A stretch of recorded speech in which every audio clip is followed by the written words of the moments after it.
Hello guys, welcome back to another video. మనం ఈ వీడియోలో చాలా ఇంపార్టెంట్ విషయం అయితే తెలుసుకోబోతున్నాం అనమాట. సో వీడియో లాస్ట్ వరకు అయితే చూడండి. అండ్ ఛానల్కి ఎవరైనా కొత్త వచ్చినట్టయితే, నా పేరు మహేష్, నేను ఒరెన్బర్గ్ స్టేట్ మెడికల్ యూనివర్సిటీలో ఫైనల్ ఇయర్ స్టూడెంట్ని. మనం ఈరోజు మాట్లాడుకోబోయే టాపిక్ ఏంటంటే, రష్యాకి ఎంబీబీఎస్ చేయడానికి వస్తున్నప్పుడు మనము యూనివర్సిటీ సెలెక్ట్ చేసుకునే ముందు పాస్ పర్సంటేజ్ చూడాలా వద్దా అనేది. ఎందుకంటే ఇప్పుడు చాలా మందికి అది ఒకటే టెన్షన్ ఉందన్నమాట, మనకి పాస్ పర్సంటేజ్ ఇంపార్టెంటా లేదా అని.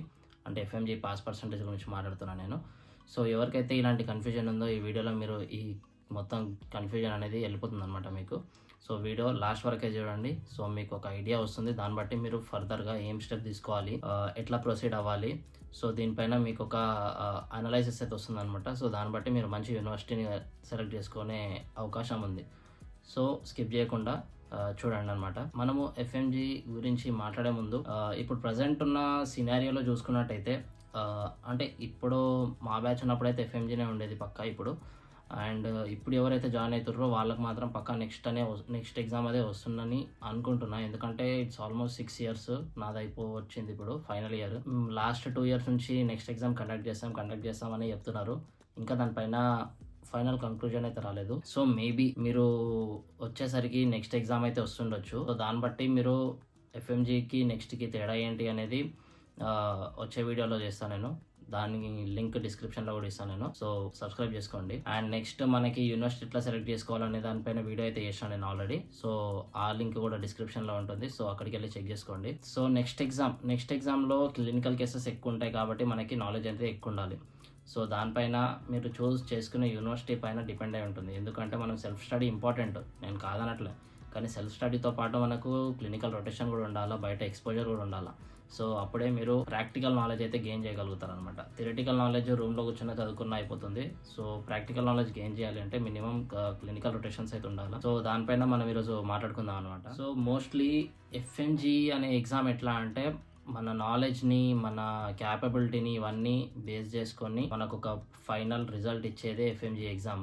అంటే foreign medical graduate exit test. ఇండియాకి వచ్చిన తర్వాత చేయాలన్నమాట ఇది. దీని తర్వాత 1 year ఇంటర్న్షిప్ చేయాలి. సో మనకి ఈ ఎగ్జామ్లో రిజల్ట్స్ ఎట్లా ఉంటుందంటే 50% రావాలన్నమాట. అంటే ఇప్పుడు 300 మార్క్స్కి జరుగుతుంది అది. అందులో 150 వచ్చినా పాస్ అనమాట. 149 వస్తే ఫెయిల్. సో 150 వస్తేనే పాస్. కాకపోతే మీరు చూసుకున్నట్టయితే డైలీ న్యూస్లో, అంటే మనకి ఇంకా రిజల్ట్స్ రాగానే న్యూస్లో అయితే వస్తుంది కదా, దాంట్లో చూసుకున్నట్టయితే 10%, 20%, 25% ఇంత మాత్రమే పాస్ అవుతున్నారు అని చెప్పి న్యూస్లో అయితే చెప్తున్నారు.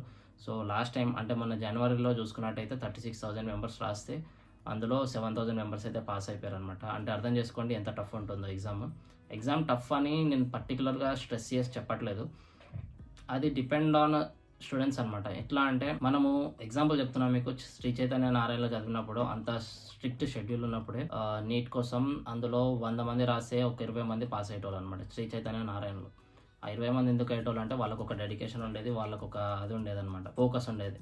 సో ఇక్కడ కూడా సేమ్ సినారియో నడుస్తుంది.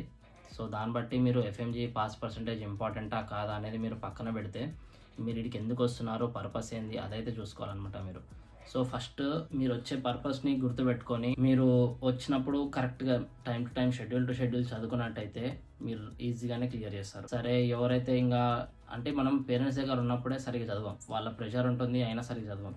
కానీ ఇప్పుడు పేరెంట్స్ ఉండరు, ఎవరు ఉండరు, అసలు పట్టించుకునే వాళ్ళే ఉండరు. సో ఇదంతా మీ పైన డిపెండ్ అయి ఉంటుంది. వచ్చే ముందు మనం క్యాపబులా కాదా అనేది పక్కన పెట్టి, నేను కరెక్ట్ ఫోకస్ ఉంటున్నానా లేదా అనేది తెలుసుకొని మీరు రావాలన్నమాట ఇక్కడికైతే. నార్మల్గా ఏముంది, ఎవరంటే వాళ్ళు వస్తారు. ఈడ కూడా చాలామంది ఎట్లుంటారంటే, మీరు ఇప్పుడు ఒక 10 మెంబర్స్ తీసుకుంటే అందులో 5 మెంబర్స్ నార్మల్ టైంపాస్కి వచ్చిన వాళ్ళు ఉంటారు. సో అది చేయకుండా మీరు మీ అంతటా మీరు కరెక్ట్గా చదువుకున్నట్టయితే మీకు చాలా ఈజీ అయిపోతుంది అనమాట ఎగ్జామ్.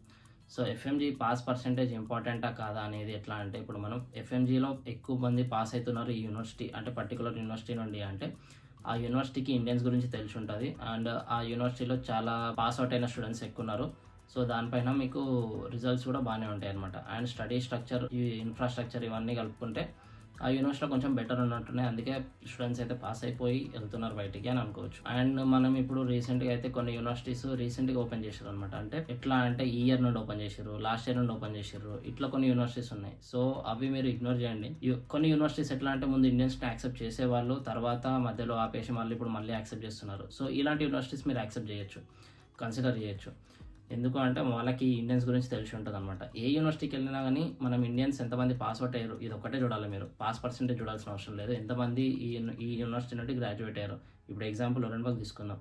ఒరెన్బర్గ్లో ఎంతమంది గ్రాడ్యుయేట్ అయ్యారు. ఫస్ట్ బ్యాచ్ వచ్చేసరికి 2013 2012లో వచ్చింది. సో 2018-19 నుంచే పాస్ అవుట్ అవ్వడం స్టార్ట్ అయిపోయారు అనమాట ఇక్కడ. సో ఇన్ని ఇయర్స్ ఈ టీచర్స్ ఎవరైతే ఉన్నారో వాళ్ళు ఇండియన్స్తో ఉన్నారు కాబట్టి వాళ్ళకి ఇంగ్లీష్, ఒకవేళ ఇంగ్లీష్ సరిగా లేకపోయినా మన ఇండియన్స్ ఇంగ్లీష్ కొంచెం నేర్పించేస్తారు. సో ఇంగ్లీష్లో ప్రాబ్లం రాదు. అండ్ వాళ్ళకి మన మెంటాలిటీ ఏందో తెలుసు. సో దాని తగ్గట్టు మనకి వాళ్ళు ఎక్స్ప్లెయిన్ చేయగలుగుతారు.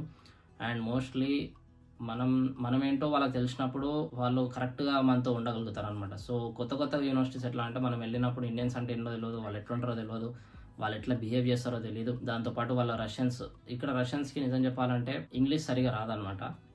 ఎంత వచ్చినా కానీ అది బయట వాళ్ళు నేర్చుకున్న ఇంగ్లీషే ఉంటుంది. కాకపోతే పర్ఫెక్ట్గా ఫ్లూయెంట్గా ఇంగ్లీష్ ఎవరికి రాదు. ఇండియన్స్ ఎక్కువ మంది గ్రాడ్యుయేట్ అయిన యూనివర్సిటీస్ ఏవైతే ఉన్నాయో వాటిని సెలెక్ట్ చేసుకోవడం వల్ల మీకేంటి అంటే కొంచెం ఇంగ్లీష్ ఎక్కువ ఉంటుంది వాళ్ళకి. అండ్ వాళ్ళకు కూడా కొంచెం ఫ్రీనెస్ అనేది ఎక్కువ ఉంటుంది. సో వాళ్ళు కరెక్ట్ ఎక్కువ ఎక్స్ప్లెయిన్ చేయగలుగుతారు.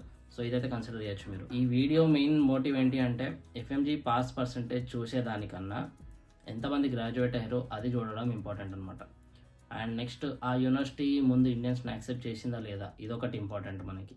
లేదు లాస్ట్ ఇయర్ నుండి ఇండియన్స్ని యాక్సెప్ట్ చేస్తుంది, ఈ ఇయర్ నుండి ఇండియన్స్ని యాక్సెప్ట్ చేస్తుంది అంటే మాత్రం దాన్ని ఇగ్నోర్ చేయండి. ఎందుకంటే చాలా యూనివర్సిటీస్ ఉన్నాయి. బోనస్ టిప్ చెప్పాలనుకుంటే ఈ వీడియోలో మీ అంతటా మీరు రీసెర్చ్ చేసుకోండి, మీ అంతటా మీరు అన్నీ చేసుకోండి. చేసుకున్న తర్వాత ఇప్పుడు పర్టికులర్ ఎంబీబీఎస్ ఇన్ రష్యా అని కొట్టగానే చాలా గూగుల్లో అయినా సరే చాలా యూనివర్సిటీస్ వస్తాయి. వాటి కన్సల్టెన్సీ పేర్లు వస్తాయి. ఆ వెబ్సైట్లన్నీ యూనివర్సిటీ వాళ్ళు పెట్టింది ఉండవు, కన్సల్టెన్సీ వాళ్ళు పెట్టినవి ఉంటాయి. సో యూనివర్సిటీ సెలెక్ట్ చేసుకునే ముందు ఆ యూనివర్సిటీకి ప్రాపర్ వెబ్సైట్ ఉందా లేదా, ఆ యూనివర్సిటీకి ప్రాపర్ ఇన్ఫ్రాస్ట్రక్చర్ ఉందా లేదా, ఇవన్నీ తెలుసుకోండి అనమాట మీరు. సో డైరెక్ట్గా ఇప్పుడు ఈ మధ్యలో అయితే యూట్యూబ్కి రాగానే మీరు చూసారంటే మాత్రం ఇంకా ప్రతి ఒక్కరు ప్రమోట్ చేయడం స్టార్ట్ చేశారు. సో ఎవరిని నమ్మకుండా మీ అంతటా మీరు రీసెర్చ్ చేసుకొని ఇప్పుడు XYZలో X యూనివర్సిటీ మీరు చూస్ చేసుకున్నారనుకోండి. ఆ X యూనివర్సిటీ ఏ కన్సల్టెన్సీ చేస్తుందో అది గూగుల్లో గుర్తొచ్చేస్తుంది. సో అక్కడికి వెళ్ళి మీరు డైరెక్ట్గా మాట్లాడుకోండి. లేదు అంటే మీరు కింద వాట్సాప్ నెంబర్ ఉంది కదా, దానికి కాంటాక్ట్ అవ్వండి. లేదంటే గూగుల్ ఫామ్స్ ఉంది, అది ఫిల్ చేయండి. నేనే మిమ్మల్ని కాంటాక్ట్ అవుతాను. మీకు ఒక హెల్ప్ లాగా ఉంటుందన్నమాట. సో మీకు ఒక అవగాహన వస్తుంది అనమాట. అంటే నేను మీకు ఒక హెల్ప్ చేయగలుగుతాను. మన యూట్యూబ్లో కూడా కొట్టగానే చాలామంది హిందీ వాళ్ళు వస్తారు కానీ తెలుగు వాళ్ళు ఎవరు రారు.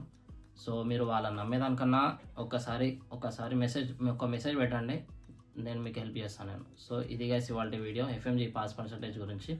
ఈ వీడియో కనుక నచ్చినట్టయితే లైక్ చేసి షేర్ చేసి సబ్స్క్రైబ్ చేసుకోండి. మరిన్ని వీడియోస్ కోసం సబ్స్క్రైబ్ చేసుకోండి.